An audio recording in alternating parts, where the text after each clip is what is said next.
on Saturday the 13th. As you say, I'm going to be there. I'm really looking forward to going. And then the following night at the Stables, you may remember him from the famous X Factor, or Gareth Gates. He's at the Stables on Sunday the 14th. And then the gentleman from The Magicians, Peter Firmin, he's there on the 18th, Thursday the 18th. And then the following night, Friday the 19th, a band I've had the pleasure of meeting a few times, the Fabulous Searchers. They're going to be playing their hit after hit. Anyhow, up next is Mr. Angelo Starr, but first let's hear one of his songs. It's called Stand on My Own 2 Feet.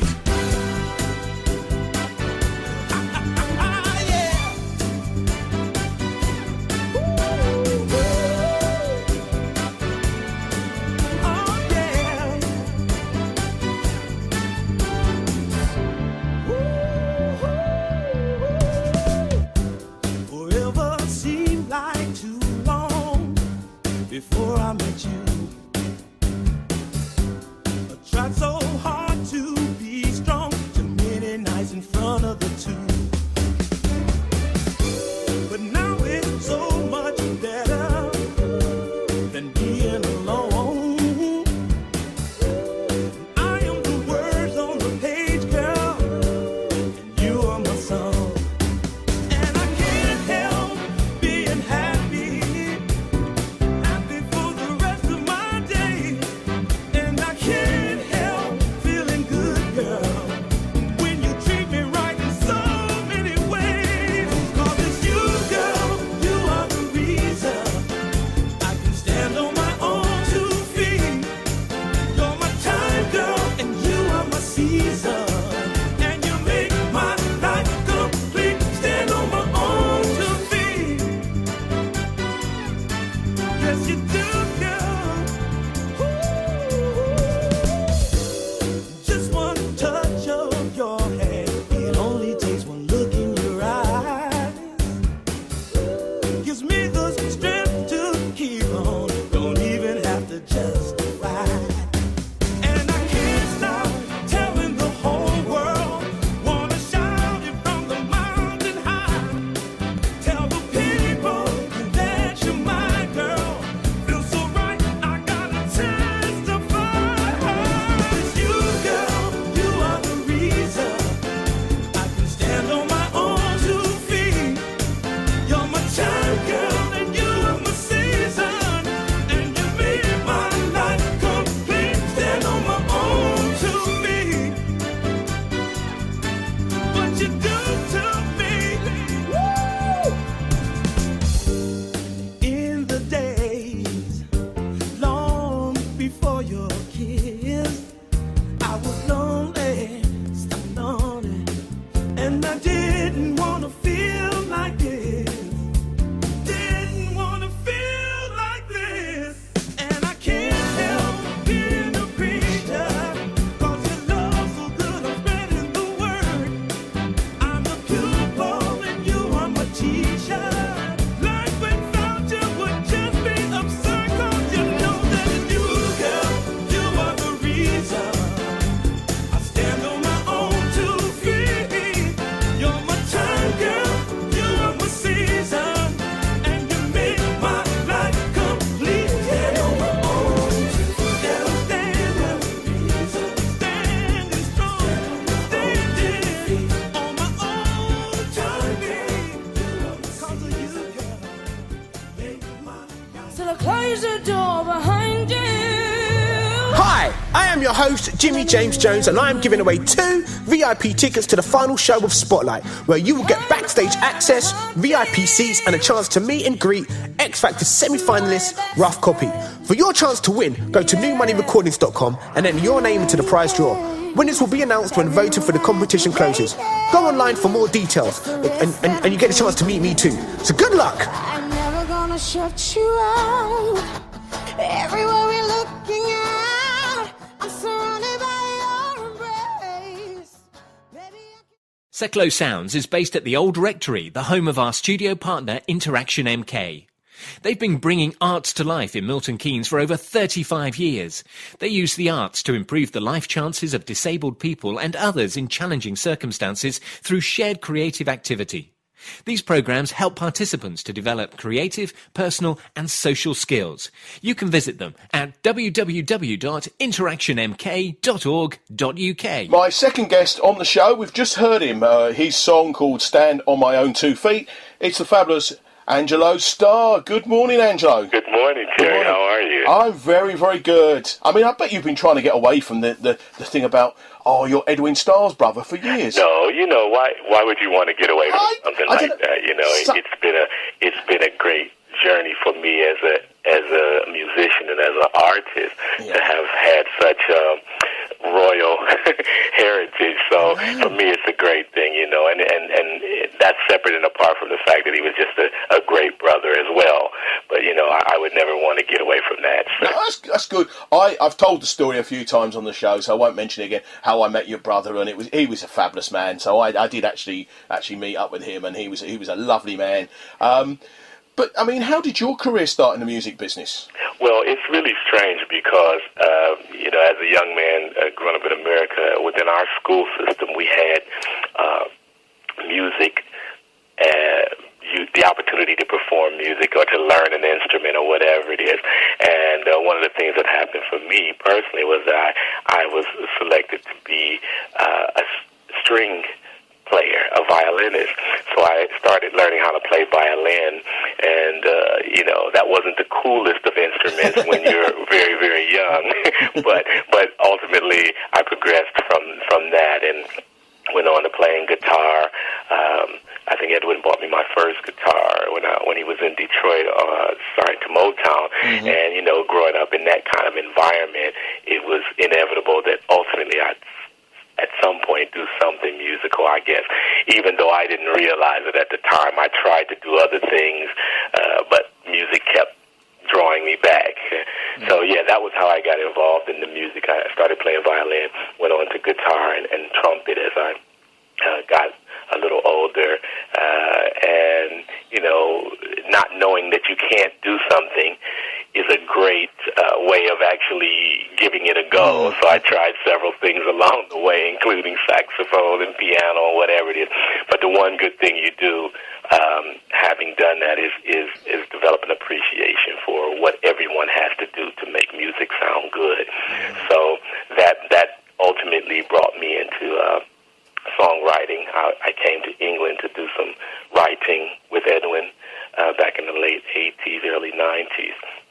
And then on a further trip, he asked me if I would stay to carry on with some projects that we were working on. And, eventually I wound up saying, okay, if you can keep me busy, I'll stay. Kept me busy, and I stayed, and here I am. Yeah, because, I mean, you're coming to Milton Keynes, and I did speak to you earlier, and you mentioned you've been to Milton Keynes a few times before. In fact, you used to be a DJ, or did some DJing in Milton Keynes. That's correct, yeah. Once upon a time, I was doing some work for... amongst other people, Anheuser-Busch. They were promoting some soul music box sets, and I had been a DJ in America as well. And when I came over, they found out I was here. I got involved with some promotions that they were doing for these Motown box sets, and ultimately, on the suggestion of Edwin, who was performing at a nightclub in Milton Keynes, he was speaking to the management. They said they were short of a good DJ, and my brother said Angelo can do it, and so I wound up becoming a DJ right there in Milton Keynes at the Point for a couple of years. That's great, isn't it? Obviously, they were looking for a good DJ. They hadn't asked me. Never mind. We won't go into that one. It was probably you. You were probably too busy at the time. I think I was, as always. Never mind. You're with Angelo. You're with your late brother's band. They're called The Team now. And you've basically been with them. I think you were with them before your brother died. Yes, absolutely. I mean, quite a long time before that. As I said before, when I came to the UK to do writing with Edwin, there came a particular time when they couldn't find the guitarist that they were using because something came up short notice. And Edwin, knowing that I played guitar, said, "Well, do you want to play the gig?" And it's a family business, so to speak. So I said, "Of course." And once you join the team, you're always in the team. So that was the start for me, and I continued doing the work with the team for quite a number of years. along with other things, I might say. I also played guitar for Alexander O'Neill for 12 years, and Shola Ama, and Another Level, and Lamar, and others. But, you know, Edwin, being family and the team, was always home base for me, and it's what allowed me to keep going with Edwin right up until his death in 2003. And fortunately, the guys, after we decided that we needed to determine where we were going to go from there, whether that was going to be an end of an era or exactly what was going to happen, we realized that we had such a great dynamic with each other, and we were great friends, and we knew each other, and we liked each other as people, not just as colleagues. We decided that rather than get someone else in from outside, we would try to find a way to keep going ourselves, and that translated to me temporarily laying the guitar down for a while and becoming the front man for the team. And, you know, thankfully, thanks to our fans and our supporters and friends, you know, here, you know, 10 years plus later, we're still going. And I hope that means we're doing something right. Well, I mean, I happen to know you sell out nearly everywhere you go, and I know this show in the stables is going to be a sellout. It is every year. But you, I mean, going back a little bit, you mentioned you've played with a few other bands. You've also played with Gwen Dickey, haven't you, from Rolls Royce? Yes, absolutely. I played, strangely enough, I played guitar predominantly for Gwen Dickey, but I also played bass for her on bass guitar on several occasions. It's a great story, apart from anything else, because you know, the band that Gwen Dickey was from, Rolls Royce, yes, of course. I remember it well. Was Edwin is credited with having discovered that band because the musicians were his backing band in America for quite some time before they were introduced to Norman Whitfield, who added Gwen Dickey to the band, and they became Rolls Royce and Car Wash and all the hits later. Love Don't Live Here Anymore. Well, need one say more? You know? Not really. So it was a pleasure for me. It's almost like closing the loop to a certain extent to have been able to work with Gwen, and still to on occasion. I just saw her recently for a multi-artist show that we did in Dagenham at Dartford at the Orchard Theatre there. They're great. And I mean, you've talked about you've been doing sort of Edwin's job for the last 10 years. I think that the Northern Soul and the Motown stuff, I mean, Northern Soul's been sort of muted as being the English Motown. It's still very vibrant and it's very, very hot. And I think last year there was a film, or year before last, there was a film called Northern Soul came out. I think that's inspired a lot of youngsters now to get into the Northern Soul and Motown scene. Well, I certainly hope so. I mean, one of Edwin's most known Northern Soul classics was used as a bedrock within that film, and that was his song Time. The energy of it was kind of reminiscent of that era, and we still include it in our shows today, and thankfully it goes down very well. So it's one of those things where, for us, we've seen generations come and go, but the music still seems to flow through all those different generations, and we see young people who've become older people who now bring their children along to the shows and so forth, and it's a great thing to see. It really is. Yeah, and there's the old people like me who like that sort of thing. A few years ago, I think it was 2007, there was a film brought out called The Edwin Starr Story, and I know you contributed to it. Yes, I did. I mean, that was predominantly for Edwin spent some years working with a producer over here who's quite known in the Northern Soul arena as Ian Levine. And because he had done a lot of work with Ian, we went over to do some kind of a documentary, so to speak, of the time that he had spent together working with Ian Levine in his studio and his productions and the writing and so forth.